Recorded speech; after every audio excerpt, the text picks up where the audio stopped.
boa tarde, boa noite, meu querido aluno. Hoje vamos falar sobre sistemas de controle de estoque.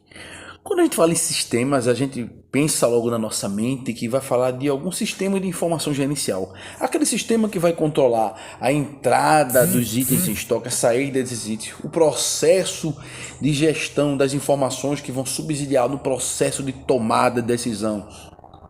Que esses relatórios servem para a gente saber qual foi o item que foi mais consumido no período, qual foi aquele que teve menos demanda, qual foi o setor que mais consumiu os itens específicos, a gente poder fazer apropriação de custos de consumo de itens em cima de cada setor. Esses sistemas de informações gerenciais vão servir tanto para a gestão de estoque dentro de depósitos, quanto dos almoxorifados, a gestão da localização dos itens dentro do depósito, o controle das entradas e saídas das mercadorias, a questão do planejamento de produção e de material, a questão da integração entre os depósitos e a contabilidade e os relatórios que são eficientes para o processo de tomar decisão.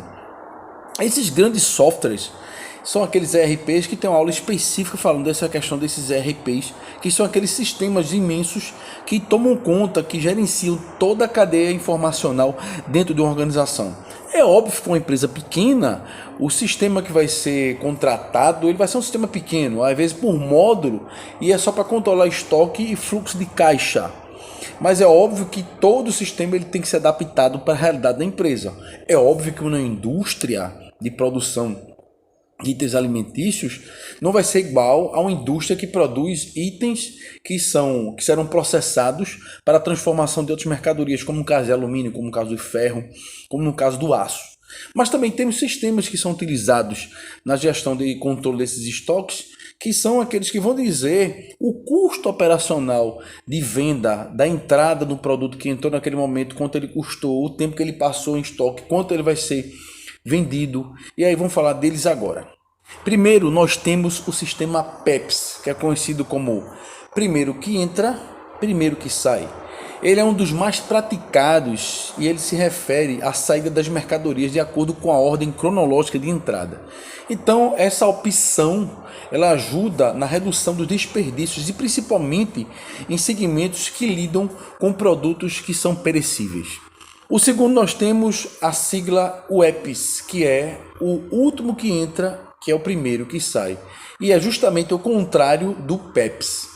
Nesse caso, a gestão ela vai priorizar a saída dos itens que entraram por último no estoque, pois esses itens eles são mais caros que os que já estão em armazenagem, em processo de armazenagem. Esse método ele não atende às empresas que trabalham com itens perecíveis. Nós temos também o custo médio, que é também chamado de MPM, que é a média ponderada móvel, que também é aceito pela Receita Federal do ponto de vista da geração dos impostos. Nesse método, ele vai somar os valores dos produtos que já estão em estocagem com os novos produtos que vão entrar nesse estoque. E aí ele faz uma média do custo operacional e aí se chega a um valor que vai ser utilizado para o cálculo dos tributos da empresa. Nós temos sistemas que são utilizados dentro da indústria, mas aí não são aceitos pelo fisco, que é o caso do sistema Just in Time, que utiliza um tipo de programação através inclusive de um ERP para poder fazer a gestão de estoque, utilizando o estoque mínimo para o uso das atividades. Nós temos a curva BC, que é um método que vai fazer um gerenciamento considerando a questão do giro em estoque, faturamento e lucratividade. Eles se dividem em itens A, B e C. O item A são aqueles itens que representam 20% dos produtos e que representam 80% do valor que está dentro do estoque.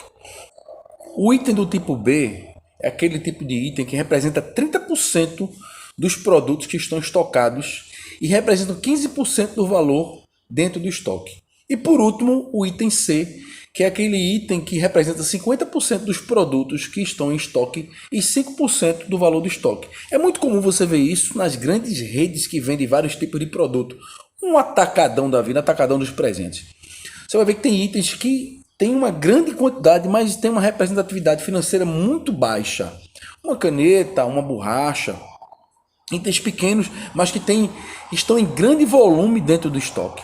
E aqueles itens mais caros, inclusive alguns tipos pode ser brinquedo, aqueles brinquedos top de linha, que estão em menor quantidade, mas que têm um valor absurdo representativo dentro do seu estoque.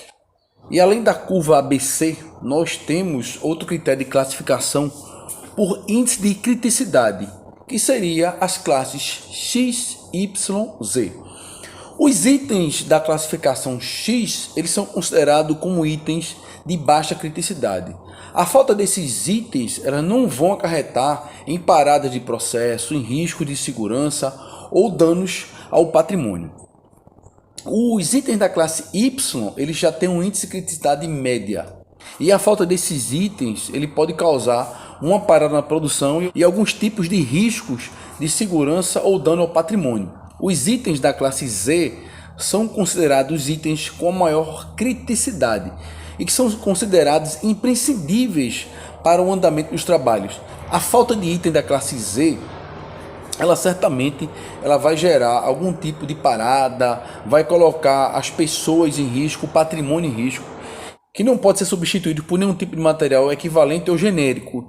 E a aquisição desses tipos de materiais, ela é muito complicada e tanto quanto demorada. E aí você vê que há uma possibilidade de se utilizar o critério utilizado na curva ABC com esse índice de criticidade XYZ. O critério de criticidade XYZ é um critério muito utilizado principalmente em hospitais, porque existem tipos de materiais que existe uma certa complexidade da aquisição. Medicamentos, algum tipo de solução utilizada em cirurgias de grande porte. Por isso que é importante esse tipo de associação desses dois critérios, o XYZ, índice de criticidade, juntamente com a curva ABC, para facilitar o melhor gerenciamento desses tipos de materiais dentro de unidades hospitalares ou de algum tipo de empresa, corporação que necessite de um tipo específico e mais criterioso de gestão desses estoques, dessas mercadorias.